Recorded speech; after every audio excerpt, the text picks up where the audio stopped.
Welcome to Networking RX, a podcast devoted to helping business professionals like you enhance your networking skills in order to become more proficient giving and receiving quality business referrals and improving the overall quality of your life and the lives of those around you. The Networking RX podcast is a production of AmSpirit Business Connections, an organization whose mission is to empower business success through networking. Welcome back for another episode. This is Frank Agin, founder and president of AmSpirit Business Connections. You can't see me, but every time I start this podcast, I wring my hands. I don't know what it is. It's just kind of a nervous tick. Anyhow, welcome back. Thanks for subscribing. I want to quickly do a shout out to people that visited AmSpirit Business Connections from Pensacola, Florida. We're in Columbus, Ohio. Early March, they came up, and the reason I'm bringing them up is because it kind of got me thinking about this particular episode. John Manzanet, Mike Weimer, Louis Sanchez, Don Cloak, and Tony Sparks were up here and spent 3 days actually visiting chapters, meeting members. But something happened early on, or well, I shouldn't say early on, late on in that in their visit. They had rented a home, a Verbo, and so I would go and I would sit with them and just answer questions, and we would talk about AmSpirit. And this was a lively debate, and I believe it was Mike Weimer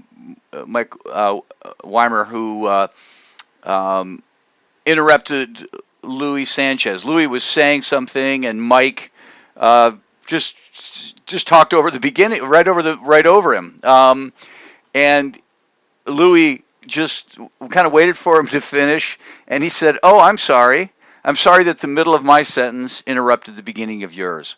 And I just thought that was hilarious. When you stop and think about it, he had been interrupted. He just politely let Mike finish, and he just kind of inserted kind of a half joking, "Hey, you interrupted me." And one of my pet peeves is being interrupted. I don't like being interrupted. For the longest time, probably until I hit record here, I've thought, wow, that's really rude of people, not letting individuals finish their conversation. And, it's frustrating because sometimes you aren't able to get a word in. And there are people in my life who are like that. There are settings I'm in where I can't get a word in edgewise. And again, when people interrupt me, I think it's rude. I think they're being rude. And I don't. Anyhow, I won't get into all my prior thoughts, but recently I had a long road trip, lots of windshield time, if you will. And when I have long road trips like that, I generally like to listen to longer form podcasts, listen to podcasts in general, catch up on podcasts. One of my favorites is a podcast known as Hidden Brain. And the podcast host is a gentleman by the name of Shankar Vedantam. And if I'm saying that wrong, I apologize. But he was interviewing, he had a whole series earlier this year called Mind Reading 2.0. And he must have done one Mind Reading 1.0 or Mind Reading. But at any rate, there was a woman that he had on there called Deborah Tannen. And it was really kind of an interesting. It was really kind of an interesting conversation. Deborah Tannen, she's a university professor of linguistics at Georgetown University, and she's the author of many books on conversation. And it was interesting just to kind of listen to her story. Or not her story, but just her work. One of her books is called "You Just Don't Understand Men and Women in Conversation," and essentially, and there's a lot to her work. It's not. I don't want to simplify. For God's sake, she's a professor at Georgetown University. It's not as simple as conversation is complicated. I mean, there's a whole lot to it. But one of the things she did was she had a party with friends, and I don't mean a big party, but just kind of gathering of friends, and she cleared it with them ahead of time, but she wanted to record the conversation. Now, I get it. If you're being recorded, that kind of alters how you operate. Um, but it was a long enough situation. It wasn't like a 15-minute conversation. It was a conversation or a dinner party that went on for hours. And so people got into the mode of being natural. And so she recorded this whole conversation and she went back and she listened to it and really kind of dissected the conversation.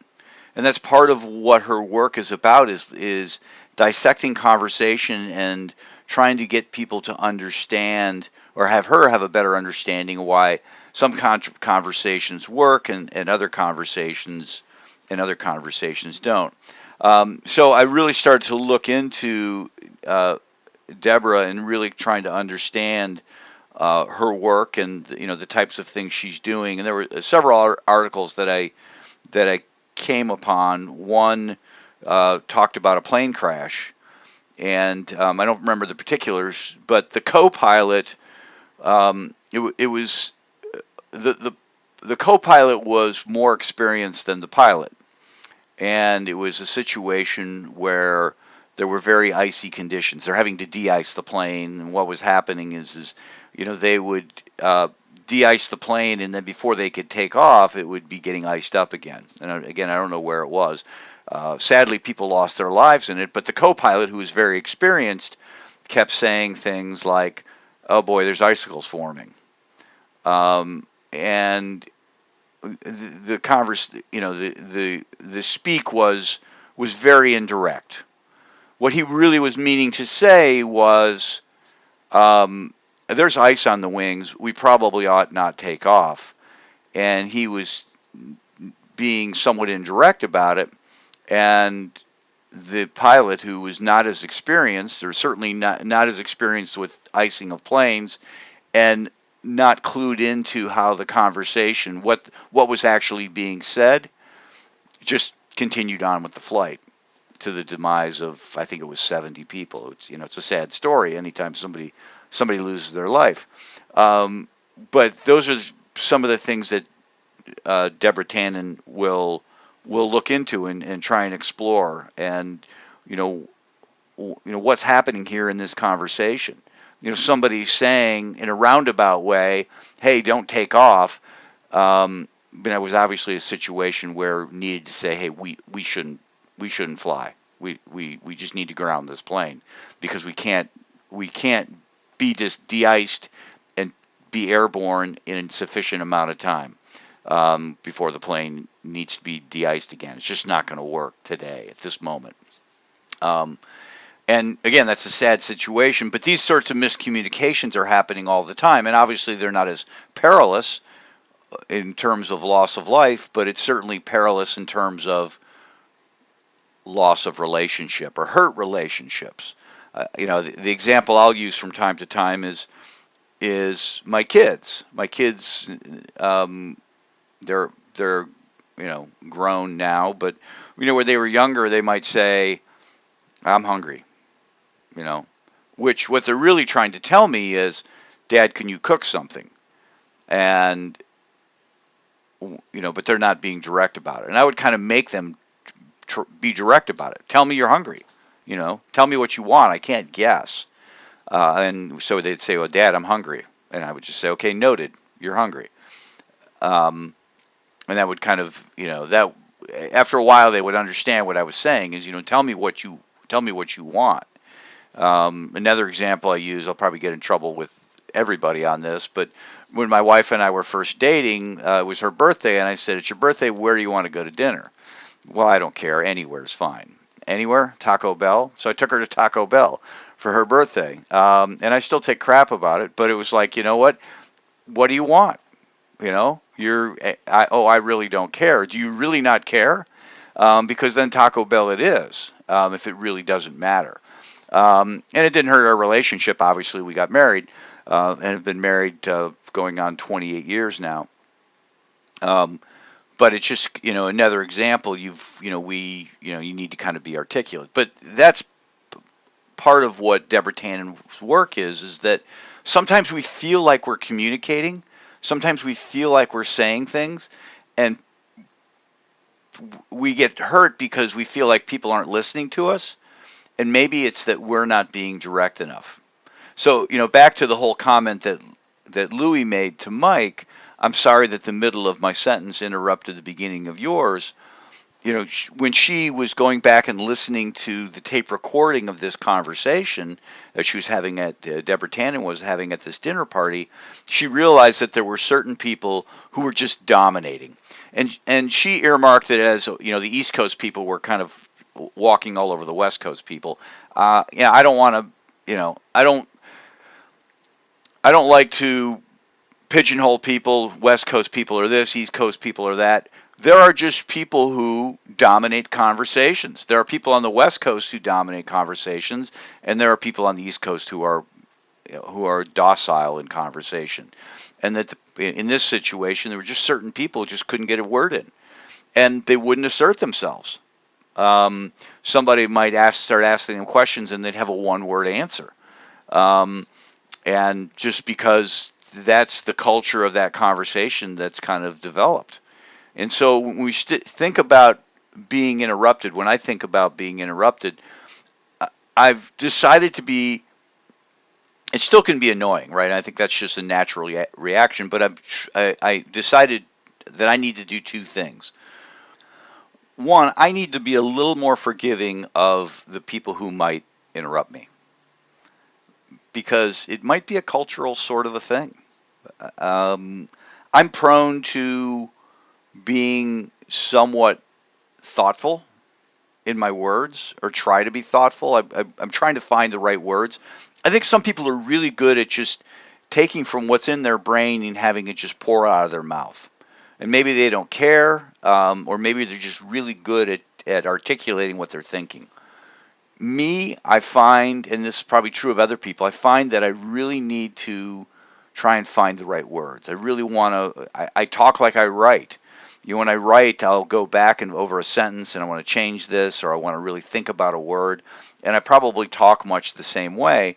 And so I probably have larger pauses than other people. And that's one of the things that Deborah Tannen talked about, is that there are just certain cultures, certain people who have bigger pauses in what they're having to say. I'm not done. I'm just pausing. And it's, and so I'm going to get interrupted. And so, the first thing, I just need to be understanding that people don't mean to interrupt me necessarily. They might just think I'm done. And so the first thing, I just need to be a little more forgiving. The second thing is, if I do have something important to say, I just need to assert myself enough, as Louis did, and say, hey, I'm sorry that the middle of my sentence interrupted the beginning of yours. Maybe I won't say it like that. Maybe I'll say, listen, you interrupted me. I'm trying to make a point. Please wait till I'm done. I will let you know when I'm done. And if it's important, I need to do those things, because my communication style is not wrong. It's just my style. And somebody's listening style and their communication style is not wrong. It's just different. And so we need to be understanding of one another and these particular differences. And probably a third thing that I need to do is I need to be better with respect to my listening. I need to make sure I'm not interrupting people, because I know I do. I know I interrupt my wife, and she pauses more before she speaks, and I will speak and then have pauses in there, and other people just go. But whomever I'm talking to, I need to just be open enough to ask, hey, are you finished with a thought? Are you finished with that thought? Because before I jump in, I want to make sure that you're done, and be somewhat,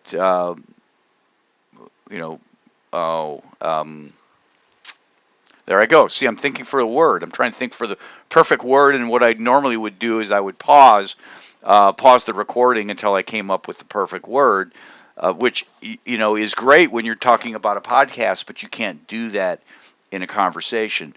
But I guess the term I would be looking to use is magnanimous or gracious in listening to people before I talk.